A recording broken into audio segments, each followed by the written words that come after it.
Je me présente, je m'appelle Michel Schiro, je suis artiste décryptologue. Au départ, j'ai une formation de docteur en psychiatrie et de psychanalyste. J'ai un parcours extrêmement clinique auprès d'enfants qui sont malades sur le plan psychologique et ça m'a amené à développer une expertise en analyse de dessins d'enfants, en décryptage de dessins d'enfants.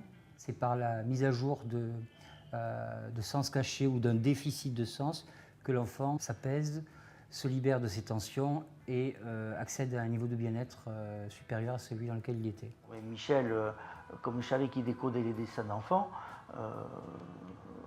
je me suis dit pourquoi ne décoderait-il pas les peintures pariétales, d'autant plus que je sais qu'elles veulent lire quelque chose et qu'il faut bien arriver, et qu'on va bien arriver un jour à comprendre ce qu'ils ont voulu dire. Voilà, c'est ça.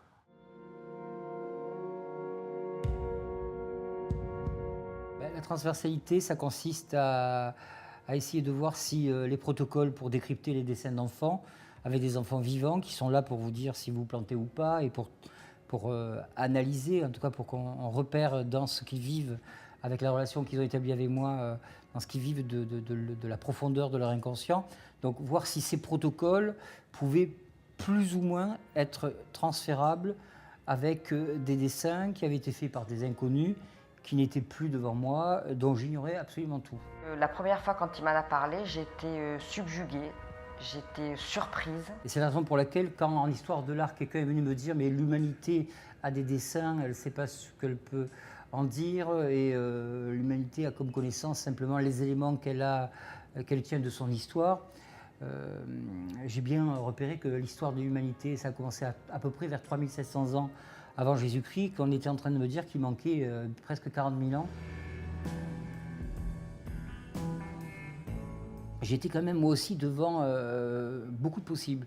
C'est-à-dire qu'aucune piste ne m'avait été donnée. Je ne savais pas si c'était comprendre le sens de la scène qui était représentée.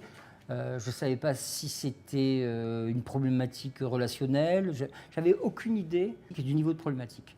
Et donc, je pense que par habitude, tout de suite, je suis allé dans le détail et dans aussi la précision du dessin, comme je le fais quand un enfant dessine. Donc je lui posais des questions sans arrêt. À chaque fois que je le voyais, je lui posais des questions et des questions. Jusqu'au jour où je lui ai demandé de me montrer des images décryptées. Parce que j'avais besoin de voir.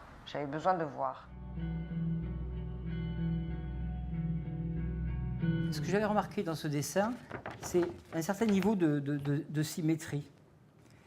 Que ce soit là, que ce soit l'homme lui-même, il peut être divisé en deux parties. Le bison est comme un triangle, et si vous observez, la moitié du triangle est rayonnante, l'autre moitié est noire et lisse. Et donc cet aspect symétrique me semblait tellement récurrent qu'il apparaissait pour moi comme une clé. Ce qui s'est passé donc sur ce schéma, voilà, il est un petit peu plus en petit. Donc la main désignait la tête du bison. Et donc j'ai appliqué la duplication sur la tête de bison.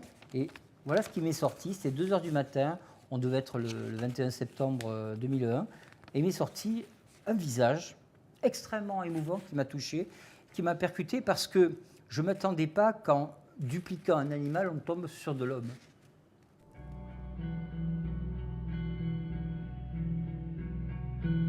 La duplication pourrait être une technique pour rentrer dans un monde, dans un espace qui est caché et qui serait caché dans ou derrière ces peintures.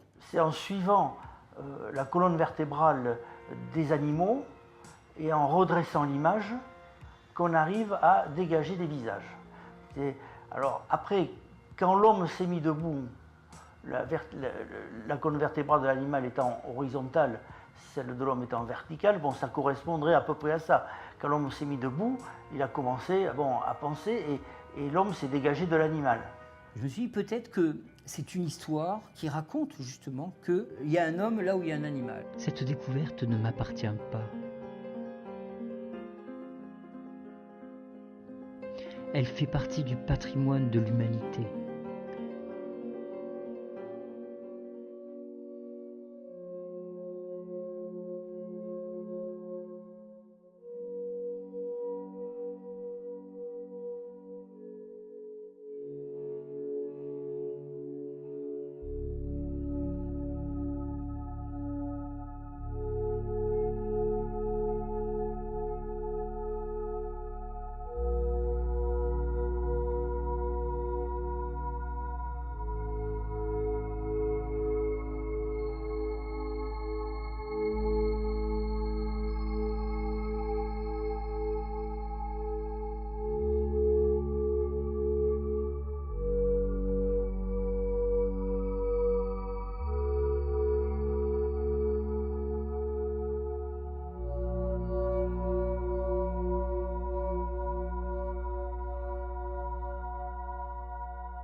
À Lascaux, je découvris dans la tête de l'auroch l'invraisemblable beauté d'Isabella au bois dormant, enfouie dans l'animalité du bestiaire qui lui servait de manteau sacré.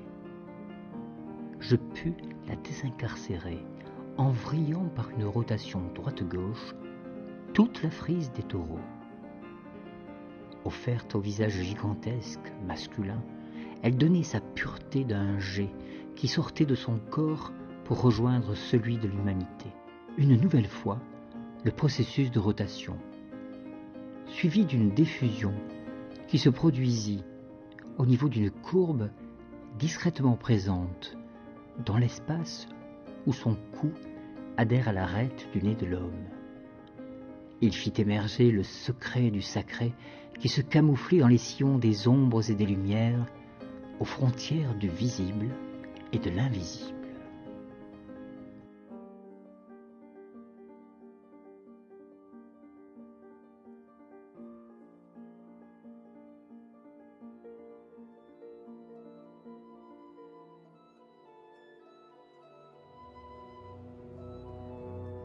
Depuis 35 000 ans, c'est l'espèce qui nous appelle,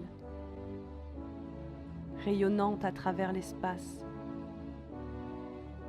transperçant le temps, bravant toutes les dimensions, incrustant des millions de dessins dans ses entrailles, elle nous fait parvenir ses visages sublimes.